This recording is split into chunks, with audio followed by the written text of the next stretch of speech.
പന്തളത്ത് രാജ്ഞിക്ക് അതികഠിനമായ വയറുവേദന. അത് മാറുവാൻ പുലിപ്പാൽ കുടിച്ചാൽ മതി എന്ന് വൈദ്യൻ പറഞ്ഞതിൻ്റെ അടിസ്ഥാനത്തിൽ അയ്യപ്പസ്വാമി ശബരിമലയിൽ പോവുകയും പുലിപ്പുറത്ത് കയറി പന്തളത്തേക്ക് വരുമ്പോൾ വിശ്രമിച്ചു എന്ന് കരുതപ്പെടുന്ന ഇടമാണ് ഈ പുത്തൻ ശബരിമല. പുത്തൻ ശബരിമല എന്ന് പേര് വരാൻ കാരണം ഇത് പണ്ട് കാലത്ത് ഒരു സാധാരണ ഒരു ക്ഷേത്രമായിരുന്നു. ശിലാവിഗ്രഹത്തിലെ ഒരു അയ്യപ്പ പ്രതിഷ്ഠയായിരുന്നു ഈ ക്ഷേത്രത്തിൽ. തീവെട്ടിക്കൊള്ളക്കാർ എന്ന് പറയപ്പെടുന്ന കുറേ കൊള്ളസംഘം ഈ ക്ഷേത്രത്തിൽ വരികയും ക്ഷേത്രത്തിലെ സ്വത്തുവകകൾ എല്ലാം അവർ കൊള്ളയടിക്കുകയും അതിനുശേഷം കൃഷ്ണശിലയിൽ പണിത അയ്യപ്പസ്വാമിയുടെ വിഗ്രഹം തച്ചുടയ്ക്കുകയും തൊട്ടപ്പുറത്ത് ഒരു കിണർ കുഴിച്ച് ആ കിണറ്റിലിട്ട് ആ വിഗ്രഹം മൂടുകയും ചെയ്തു. കാലങ്ങളെല്ലാം കഴിഞ്ഞതിന് ശേഷം നാട്ടുകാരെല്ലാം കൂടെ ചേർന്നു ഈ ക്ഷേത്രം വീണ്ടും പുനർനിർമ്മിക്കണം എന്ന് തീരുമാനിക്കുകയും അങ്ങനെ തൊട്ട് അയൽവകത്തുള്ള 2 ഗണക സമുദായത്തിൽപ്പെട്ട ആൾക്കാരെ കൊണ്ടുവന്ന് പ്രശ്നം വെക്കുകയും ദേവപ്രശ്നം വെച്ചപ്പോൾ അയ്യപ്പസ്വാമിയുടെ വിഗ്രഹം ഇവിടെ എവിടെയോ ഒരു കിണറ്റിൽ ഉണ്ടെന്നും അത് മാന്തിയെടുക്കണം എന്ന് പറഞ്ഞു.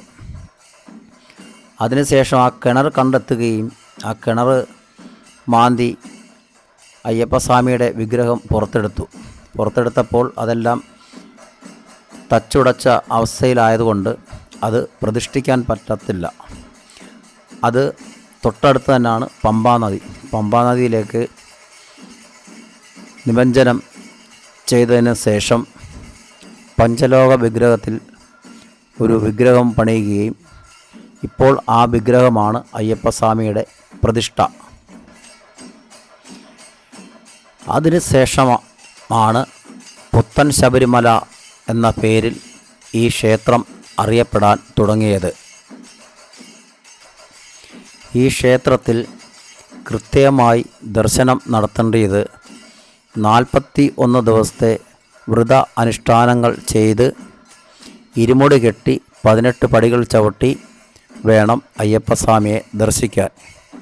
10 വയസ്സിനും 50 വയസ്സിനും ഇടയ്ക്കുള്ള സ്ത്രീകൾക്ക് ഇരുമുടി കെട്ടി 18 പടി ചവിട്ടി ദർശനം അനുവദിക്കുന്നതല്ല.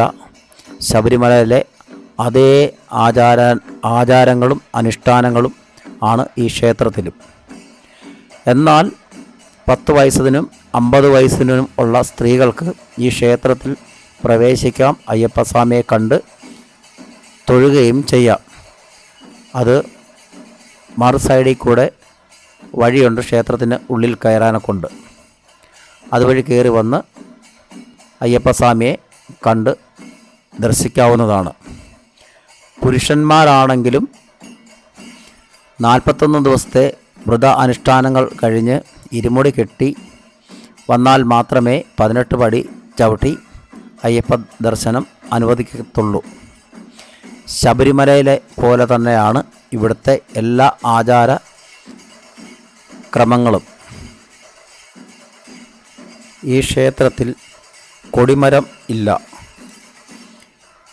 ദേവപ്രശ്നവശാൽ ഈ ക്ഷേത്രത്തിൽ സ്വർണ്ണക്കൊടിമരം അല്ലാതെ മറ്റു കൊടിമരങ്ങൾ സ്ഥാപിക്കാൻ പറ്റില്ല എന്നാണ് ദേവപ്രശ്നം.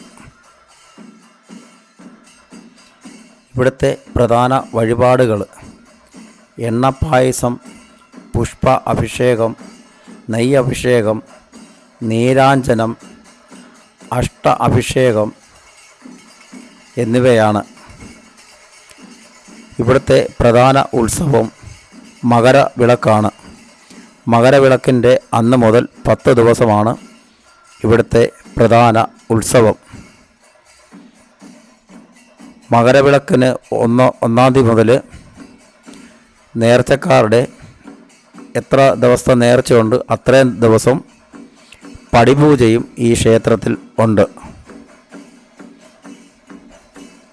ഈ ക്ഷേത്രത്തിലേക്ക് വരേണ്ടിയത് പത്തനംതിട്ട കോഴഞ്ചേരിയിൽ നിന്ന് തടിയൂർ വഴി റാന്നിക്കുള്ള റൂട്ടായി വരുമ്പോൾ കോഴഞ്ചേരിയിൽ നിന്ന് 8 കിലോമീറ്ററും റാന്നിയിൽ നിന്ന് തടിയൂർ വഴി കോഴഞ്ചേരിക്ക് പോകുമ്പോൾ റാന്നിയിൽ നിന്നും 13 കിലോമീറ്റർ അകലവുമാണ് ഉള്ളത്.